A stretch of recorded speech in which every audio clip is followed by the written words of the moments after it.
Ina. Katty, I'm so happy to meet you. Thank you so much for having me. I really look forward to this. What a space. Thank you. This is so lovely. Thank you for Thank having you. us here. Thank This you. is wonderful. And So this, happy so to be this here. is this is your work. Well, I this live is right your next office, door, and right? this is my office. Yeah. So the house is just there. You have there. a very short commute. Very short commute. This is Sometimes the amazing. rabbits get in the way, but you know, usually That's it's it. fairly traffic free. I feel like I know the space because I've watched so many videos. But you from don't this. have any sense of the scale of No, it, do you you? don't. When 'Cause no. When I first told Jeffrey I was going to build a kitchen here, I think he imagined like a little kitchen, and he kept seeing this thing go up and up and up, and he was like, "What are you building here?" Is it a pleasure to cook in here still? Oh, it's just wonderful. And I actually think good architecture makes you better at whatever you're doing. I Yeah. walk in every day and I think, I can't believe I get to work here. Yeah. And it just makes me like show up more. You feel happy being in Yeah, this space. I yeah. can see that. I do, and I'm actually when I cook, I'm quite manic about cleaning up as I go along. Unlike my husband, who leaves a sort of minor nuclear disaster. That's me. I am How can you cook like that? total disaster. And then I just throw everything in the sink and it's a big pile of dishes, and then we work our way through it. By the way, you have so many cookbooks, and I have a out few. of the corner of my eye. I collect cookbooks, but nothing like on the scale that you do. No, I'm Can we have a obsessive. peek? Can we have a look? Come on Because I in. love that. This is my collection of things that I use almost all the time. Right. You know, if I'm looking for, like, what would a good French bavette, like a flank steak, be? Yeah. I'll just start looking in French cookbooks and just say, oh, that's interesting. Julia Child would do this, and Patricia Wells would do that, and just kind of collect information for myself, and then I'll put them all away and just start cooking. And you still refer to cookbooks? I do. Yeah, That's I do. nice. Yeah. I mean, there's so many great cookbooks. Why not? Okay, let's go and sit. So we're going to have a drink. Yes. Thank you. Thank you. I've made some watermelon lemonade. So Yum. I'm working on it for my next book, so it's a process. So am I a guinea pig? You're a guinea pig, Oh. exactly. This is from the garden. It's from the garden, yeah. So what have we got? So we've got watermelon lemonade, a little strawberry in it, and poured over ice. How easy is that? I think even I can do this.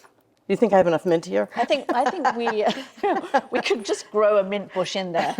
Oh, cheers. So happy to see you. Thank you so much for having us. That's great. I can taste the strawberry. You can taste the strawberry, I'm can't you? surprised that I can taste Yeah. the strawberry too. Not bad.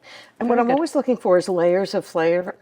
Not too many layers, but that you can taste them all the same way. The watermelon, the lemon, and the strawberry. You get the watermelon first, Yeah. and then the lemon, Which is what I wanted. Yeah. and a hint of strawberry, And a hint of strawberry, right.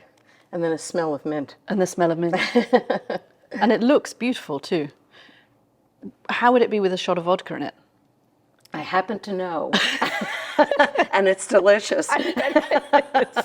Okay, after filming, guys, when we are no longer on public television, we hit it. We'll Just be a doing little this- slosh doing might exactly fall that. in there. I'm wondering if it's a little thick. I might like it a little thinner. It's slightly slurpy-ish. Yeah, it's a little, I'm going to try something. So what would you do? Add a bit more Add lemonade? a little more water. No, definitely don't want more lemon. Let me get some water. We're testing recipes while we go here. You know what you could do? What? Would you ever put a tiny bit of soda water in it? Yeah, Or that's a not? good idea. Should we do that? Look at that. I've got Katty I Kay helped. testing Woohoo! recipes for me. That's something I'm going to take home, that I, encouraged Ina Garten to change a recipe and she listened.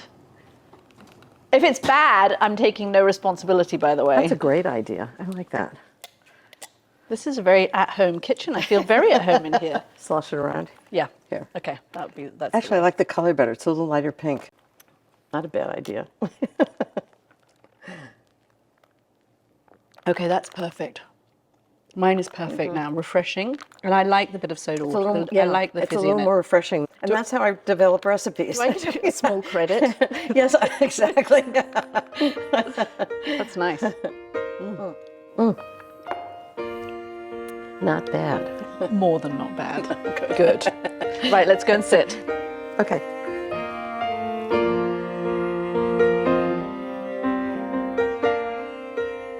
When you look at everything you've done and how your career as I don't even know how to describe you, and I hate that phrase, celebrity chef, so I'm not going to use that. But Yeah, as a, I'm not. And as first, I'm not a chef.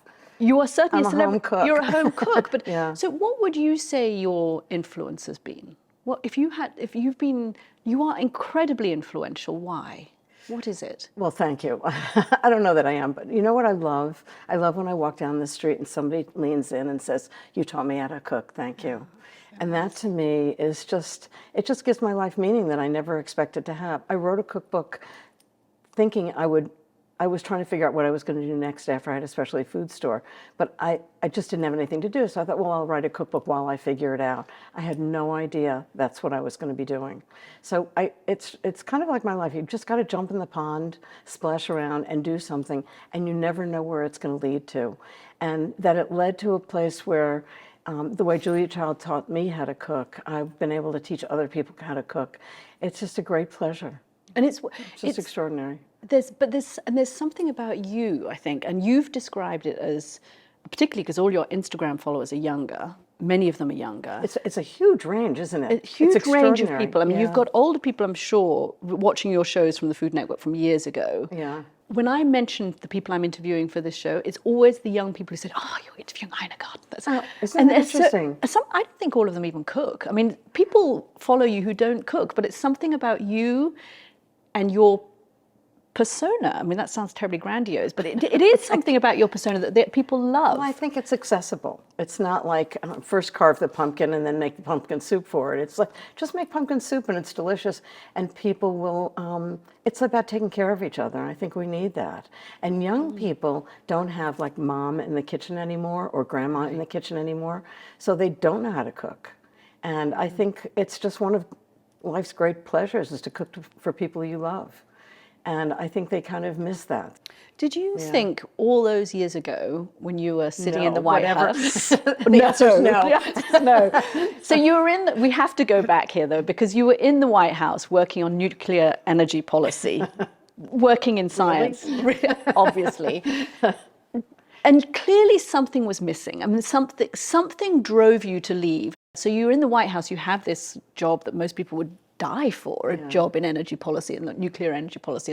Well, I wouldn't die for a job in nuclear. They wouldn't want me in nuclear energy policy, but why they wanted me, I don't know. They clearly did. And yet something was missing. I think a lot of things were happening at the same time. In my 20s, I kind of wanted to grow up to be Jeffrey. And he was in the State Department, worked for Kissinger, wrote policy papers.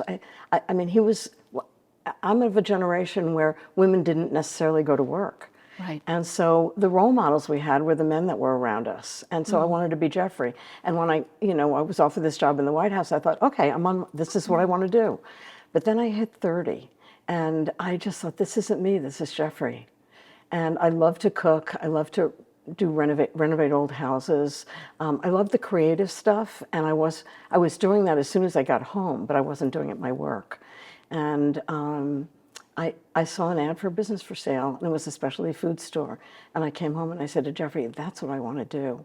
And I think we all need one person to just believe in us. And he said, let's go look at it. So you threw it in and bought the Barefoot Contessa. Yeah. And you worked in that insanely hard. Insanely hard. I mean, the White House must have felt like a breeze by comparison. Insanely hard, but I loved it. I'd start at 5 o'clock in the morning. I'd arrive when the bread bakers were arriving, and then I would work in the store all day. Then I would do catering at night. I'd do like 5 parties at night. I'd come home at midnight or 2 in the morning, and then I'd do it all over again the next day. And I just loved the energy of it. I loved the creativity, and I loved that it was mine. I love that instead of $25 billion subjects like, nuclear power plants, it was $25, but it was my $25. Did you, I mean, I know what it's like, that whole Washington scene, because I live in Washington and kind of know lots of people that work in the White House. It takes quite a lot of courage and self-awareness to say, this is not for me. Because it's like it sucks you in that world where your identity is defined by, I work in the White House and I have a badge and I can get into the White House and I'm important. I have a Q clearance for nuclear energy. I have clearance and I'm terribly important. And then to say, actually, I'm going to go and run a shop in the Hamptons. I mean, that takes quite a lot of self-confidence. Well, let's just say my parents thought I was crazy and they did everything possible to convince me not to do it. But Jeffrey was there going, if you do what you love. If you love it, you'll be really good at it. You got married at the age of 20. Yeah. which is young. Yeah, Even totally. back then, this was Even then young. it was Even young, then it was I know. young. But you also made a decision which is not very traditional, which was not to have children. And you made that decision young too. Talk about that a little bit. About you knew you wanted to get married, but you didn't want children. Did you know you couldn't do what you wanted to do if you had them? I think it's much harder. Yeah. I don't think that's why I made the decision. I'm actually writing a memoir now, and I'm kind of looking back at my childhood. It was nothing I wanted to recreate. Right. And it's so interesting to look. I'm always looking forward to look back and realize a lot of my decisions were based on my childhood. And so I think that was really the motivating factor. And Jeffrey and I were just so happy together. You make very bold choices. Everybody wants to know, where am I going to end up? Forget where you're going to end up. You don't know where you're going to end up. All you know is that if you jump in a pond and you splash around, while you're there, you're going to look around and go, oh, that's really interesting over there. I think I'll follow it there and see where it brings you. Somebody described it to me once, that if you're in a stream and you keep knocking against the riverbanks, you're in the wrong stream. What you want to do is be in a stream where the stream carries you along. And so I think I'm always trying to find where that stream is, where it's going to carry me along. I don't know if you felt this. I felt it in my 20s, that I was in a terrible rush and that I had to do, oh my God, and actually I remember the first time I got pregnant, bursting into tears thinking, no one's ever going to take me seriously again, and I'm never going to work again, and that's it, my career is over. And I wish I could have said to my younger self, it's okay, take your time. You've got lots of time. You talked about Jeffrey and how he's always believed in you, and I know you once said that your mother tried to keep you out of the kitchen. I love the idea that you've made a phenomenal success out of the one thing you were not meant to do. and is there a connection there? Probably. I'm 75 years old and I'm still saying, you can't tell me what to do. Do you still find it hard cooking? Yes. I always find it hard. But you make it, so how do you do that? How do you make it look so easy? And you make, not just that you make it look so easy, you make other people believe they can do it in a way that is easy. Well, first I've simplified a lot of things. I mean, I make it as simple as I can, but I'm so, I have such a high standard for myself that when, it's just like when I have people coming for dinner, the corn is different every single time. It's starchier or it's sweeter depending on the time of year, whether it's from the farm stand or the grocery store. And I have a flavor in my head that I want everything to taste like, and a texture. I'm looking for something specific, and I'm miserable until I get there. So I think cooking's hard because I'm hard on myself. Right. But I mean, I keep doing it. And Jeffrey once said, I said to him, why do I keep doing this? Because it's so hard. And he said, I think if it was easy, you wouldn't be interested. You'd be bored. You'd be restless. So that really kind of, I mean, people think I'm just like throwing things together. And, in the 15 minutes before people are arriving, and Jeffrey's like chatting away. I'm like, don't talk to me. And you still have that. That still have slight that. Jumping off a cliff feeling. Yeah. I have something to show you, Ina. Can we have to move though. Okay. Is that okay, cameras? Are you happy?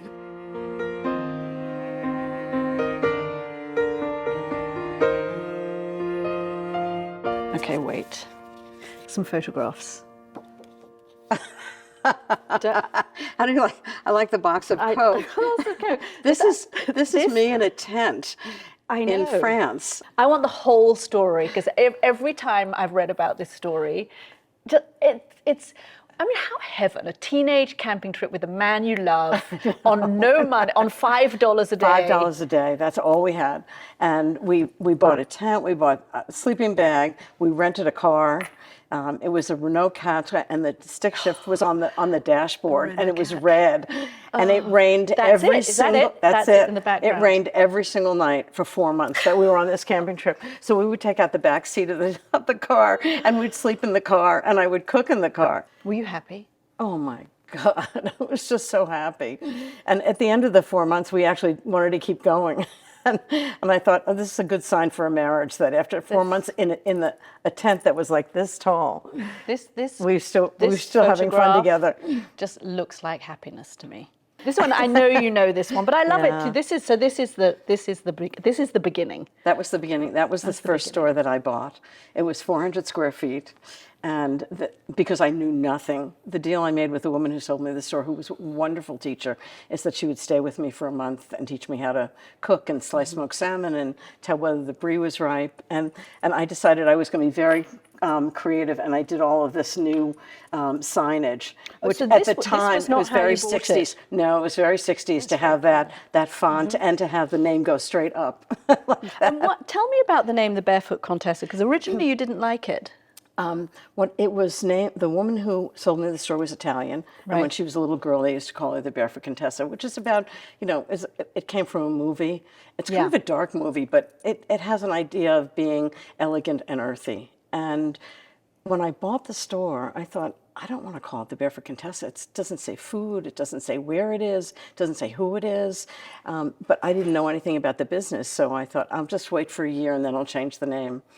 And then it didn't matter, because people would call me the Contessa, and the store. I think my style really is about being elegant and earthy. Okay. Oh, We have to talk about Jeffrey. this was Jeffrey in the This is military. lovely.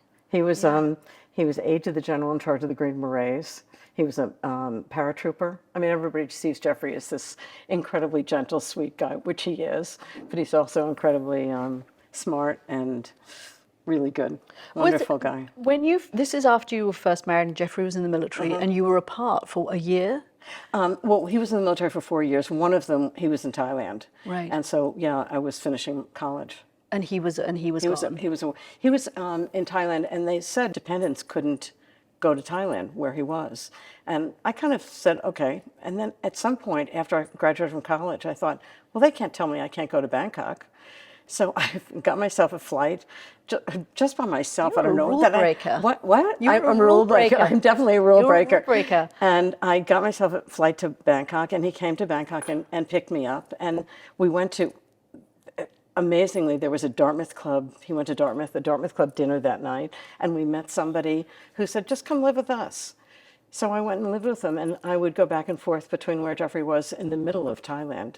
And I spent, I think, 3 or 4 months there. This is also you and Jeffrey, and I chose this one because this is your time at the White. This is what you got away from. Yeah, that's what I got away from. And you know, when I worked at the White House, all I wanted to do is have a job where nobody told me what to do, and I could wear sneakers to work. That's, you know, when you get dressed up every day and you have to wear stockings and heels and we really did silk back then, blouses and we and had oh to my wear God, stockings you got and- really dressed up. Yeah. And I just wanted to do something where I didn't have to get dressed up anymore. Yeah. I did it.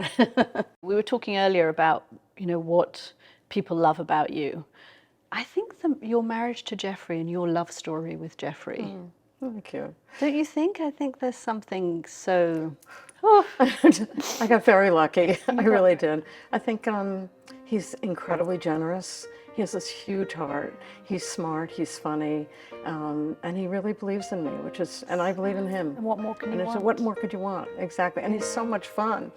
Yeah, and you have fun together. We It just have shows fun that you together, yeah. And I do think, for generations of young people who are looking, I think they look at you too, and that's what we all want. A friend of mine said that any good marriage is each person feels like they get the better deal than the other one. That's a nice And way I think of we putting do it. feel that way. That's so nice. We're off to the market. How's that? You ready? Yeah, Let's I'm go. ready. Let's go.